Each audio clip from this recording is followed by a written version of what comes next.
Well, hello again and welcome back to Twin Stick Garage. It is a beautiful frosty morning here just outside of Edmonton, Alberta, Canada.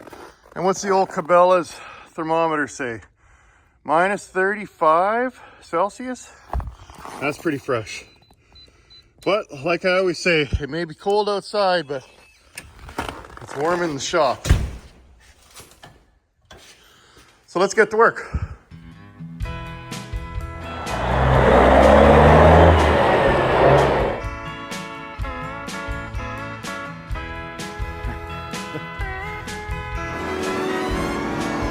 It's amazing that 50 years later,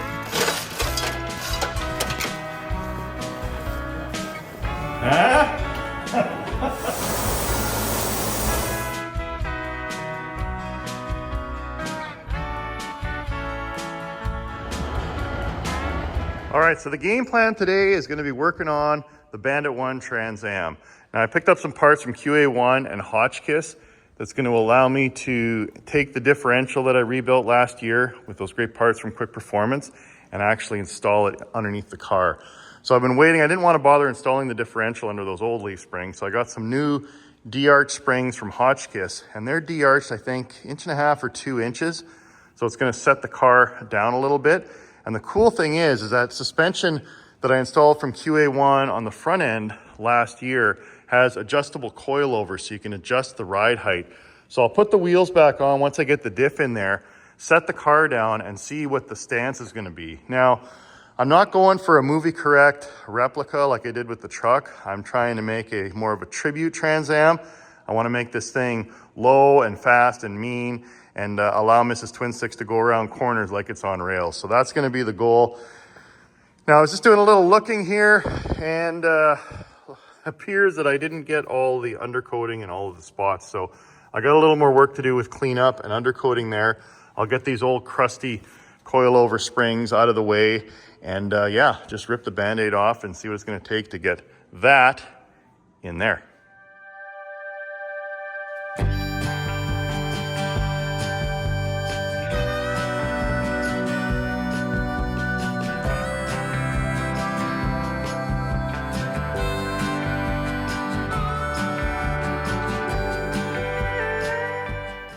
All right, let's get these crusty shocks out of here.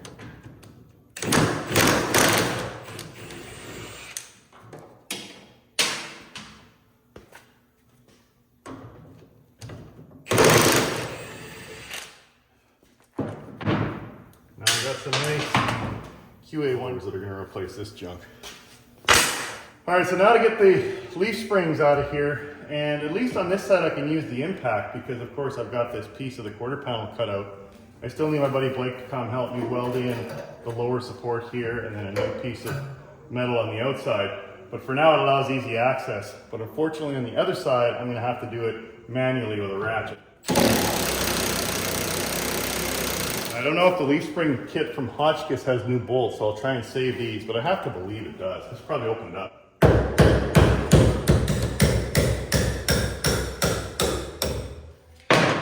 I still don't know how I'm going to do this on the other side with having the quarter panel in place. It's going to be a bit more work, but at least that one was easy.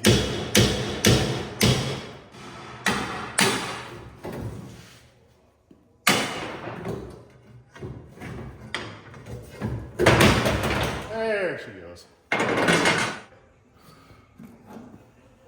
All right, now how do you get the front of it off? Now the front's a little different. There's no room to actually take a through bolt out because of the frame on one side and the body on the other. So they've got this bracket with 3 bolts that you can just drop down.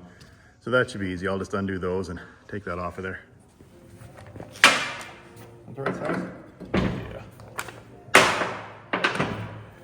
Man, it's amazing how rusty cars get in locations that use salt on their roads in the wintertime.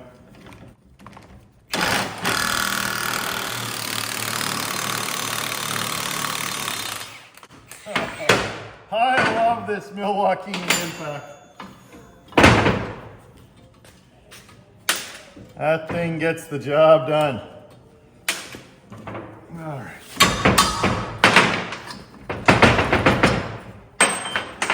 All right, I'm gonna have to wire wheel that up and give that a little bit of paint, a little bit of love. Okay, that was the easy side. Now I get to do the fun side where I don't have access.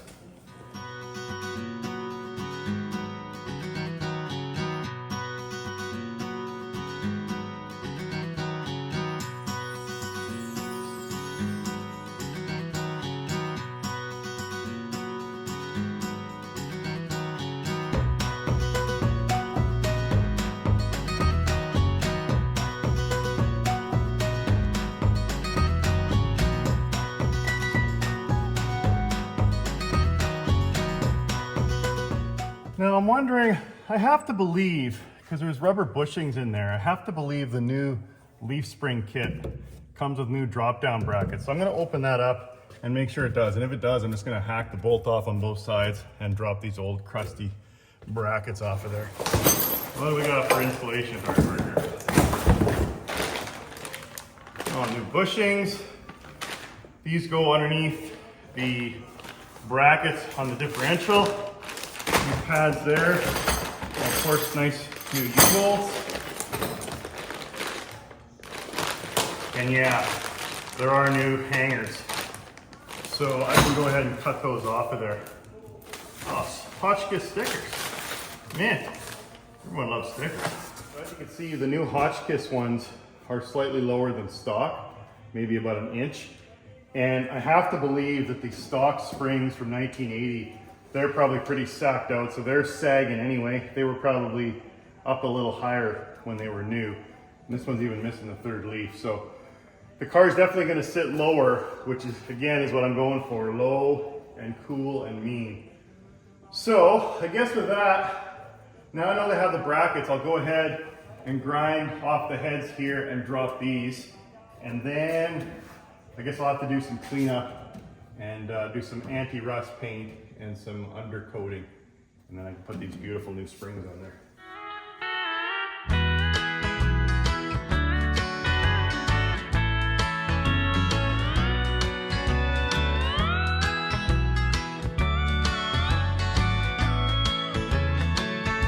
Yeah, I'm glad they come with new bushings because these are pretty rotted out. It's funny though, where it actually goes into that spot in the frame is in decent condition. Now I did notice as well that the new bushings, the Hotchkis kit there, it's got a little bit of assembly grease. You want to put a little bit of lube in there so these things don't squeak every time you go over a bump. They move around and squeak in there. And I'm also thinking what I might do is leave the old ones in there while I do all the cleaning and painting around in here, because I wouldn't want to end up painting inside there and then the new ones don't fit. Perfect.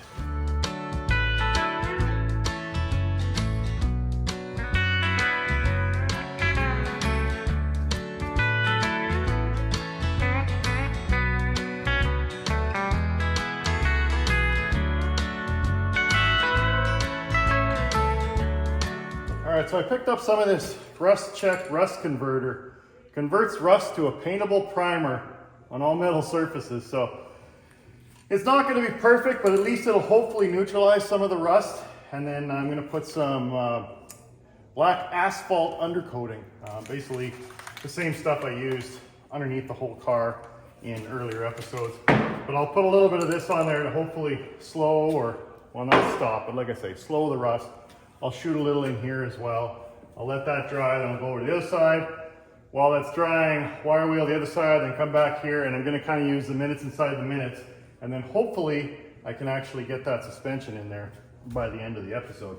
Fingers crossed.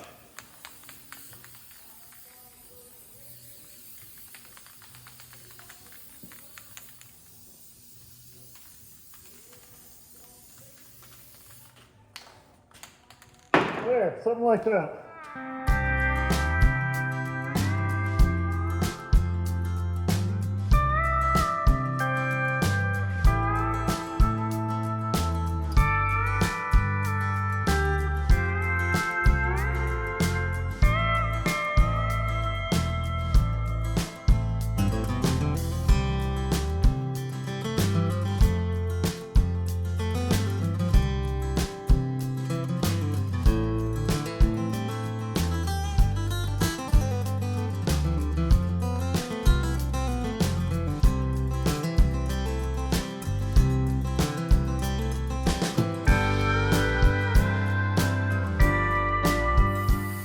I find this stuff works good if you spray it really far away, because then it kind of fades in there and gives it that kind of undercoating look. You want to have some good distance.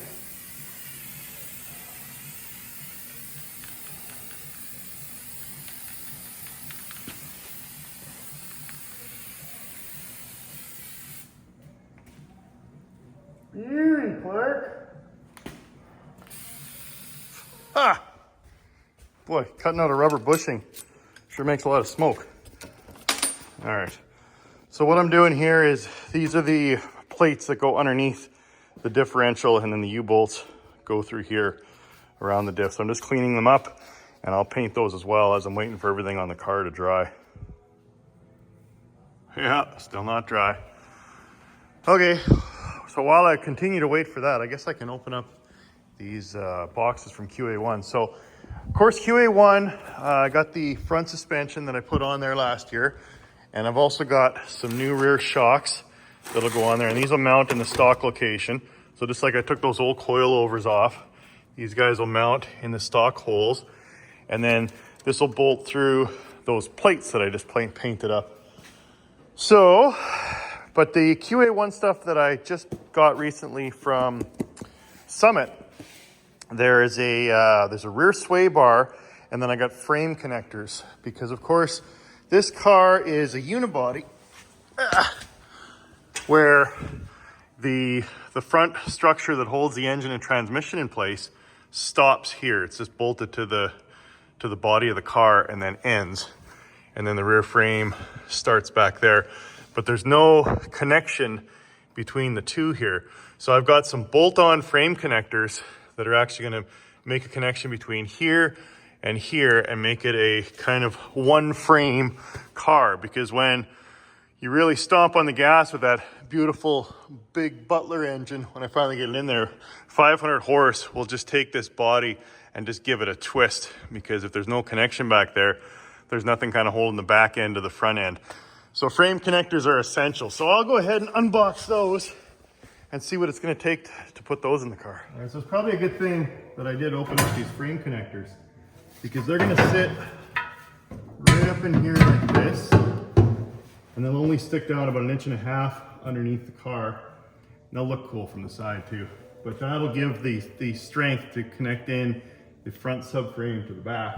Now, the way it connects into the back part here is actually, they've got these brackets that, which one is it? This will be the front leaf spring bracket. So it's a good thing, that's what I was saying. It's a good thing I actually opened this up and didn't get too far down the path of using the Hotchkis ones. So the leaf spring will go in there, and then there's the through bolt, and then it mounts up in there like so, like that. And then it's got 3 holes here, which allow you to tie in, see the 3 holes on the frame connector, and it bolts to that. So I'll have to put this on both sides on the front eye bolt of the leaf spring before I lift it into place, because once it gets up there, you can't access it anymore. Well, once that's there, that's an easy mount for the back. But at the front, it's a little different. So at the front, I've got to get these body mounts off of here, and it's actually calling for, these subframe connectors require QA1 solid body bushings. So I need to actually order a little more gear from QA1, but that's okay, because these old bushings are completely rotted out. So I'm gonna have to, I guess I can at least try and pull this. I think there's a nut on the top, and you actually have to cut a hole in the floor to get access to it, to put a wrench on it, and then I should be able to impact this off of here. And then what that does, when I get the new bushings, that bolt goes through here and holds the subframe connector at the front and holds that into place. So yeah, one project always leads to another, but I'm actually excited that now this is forcing me to replace these old rotten bushings. So I'll use my trusty Leatherman that I got at Cabela's and take these little clips off of here. And the kit comes, well, both the Hotchkis one and the QA1 come with new, I guess you'd call them nuts. I don't know what the proper term would be, but it allows you to just tighten up in there without having to hold the nut on the backside.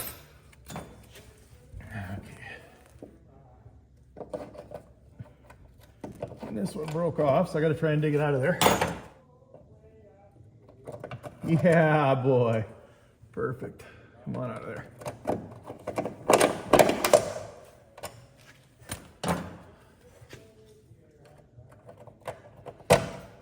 There. Nice.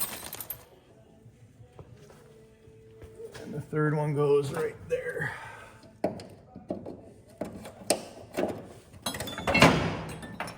Okay. So now that those are in place, I can mount the bracket to the leaf spring. So it's gonna go like so. And then that'll go through there like that. Okay, so now I'm attaching the leaf spring to this new bracket. And I'm going to torque it up to 75 foot-pounds. Close. There, 75. And I swear it'd be nice to have an extra set of hands. Come on. There, finally. There it goes. Don't move.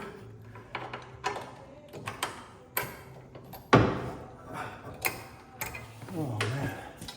Wonder if I propped it up like this. There, stay.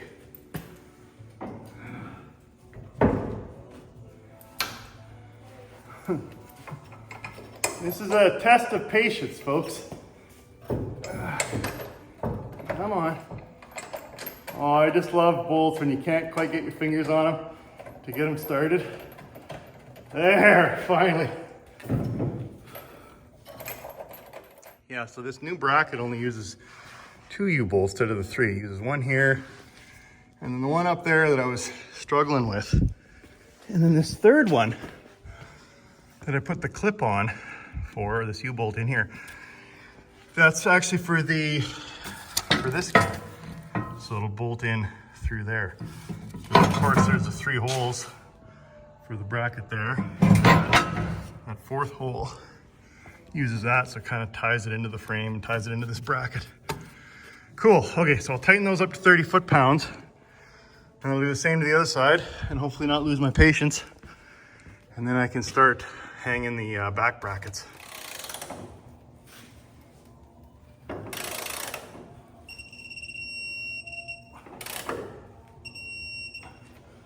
$30 on that one. Okay, cool. Ow. Oh, last count how many times I bumped my head on the lift. So here's that grease I was talking about. And just put a little bit on there, a little dab will do you.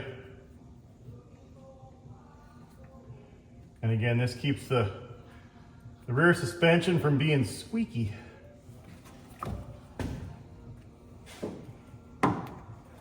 Where's my soft hammer? Beauty.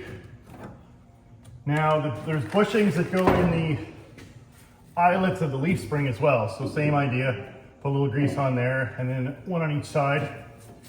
And then I'll bolt up the hangers, which are essentially just like this. A through bolt there, and the leaf springs are done.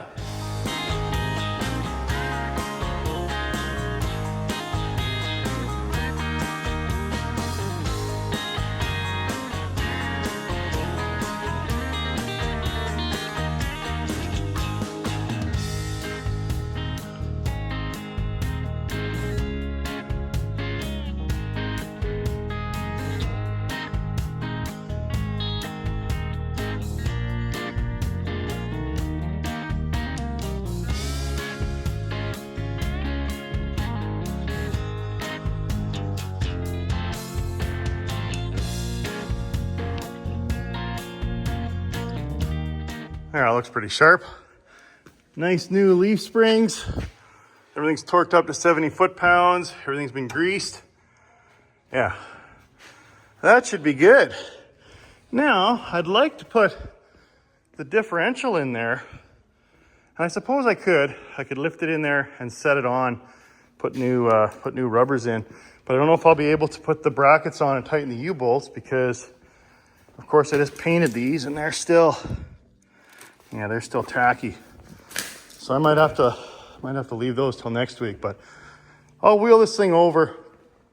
I'll get the new inserts and I'll wheel this thing over and at least drop it on the leaf spring. So I could feel that there's some sense of completion on this Saturday.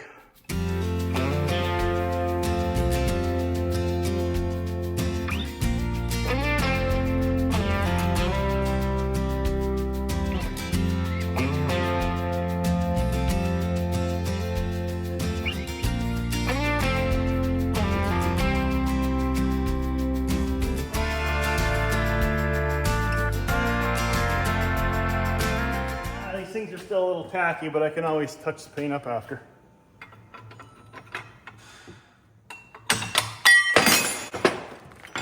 I wonder if I should get some new plates because these ones are kind of crooked. I think whoever worked on this car last, over torqued these and bent them.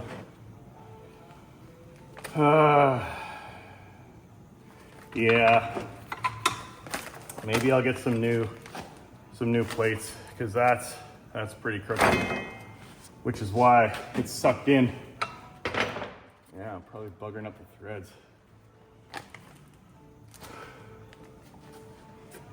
Yeah, I might see if I can get new brackets for the bottom that are straight and flat. Well, I didn't quite get as far as I wanted to today, but it's a good start. At least the diff's in there. And I still got to buy some new parts. I'm going to get some new brackets that are straight and flat. I'll get those body mounts. I'll get that body mount kit from QA1.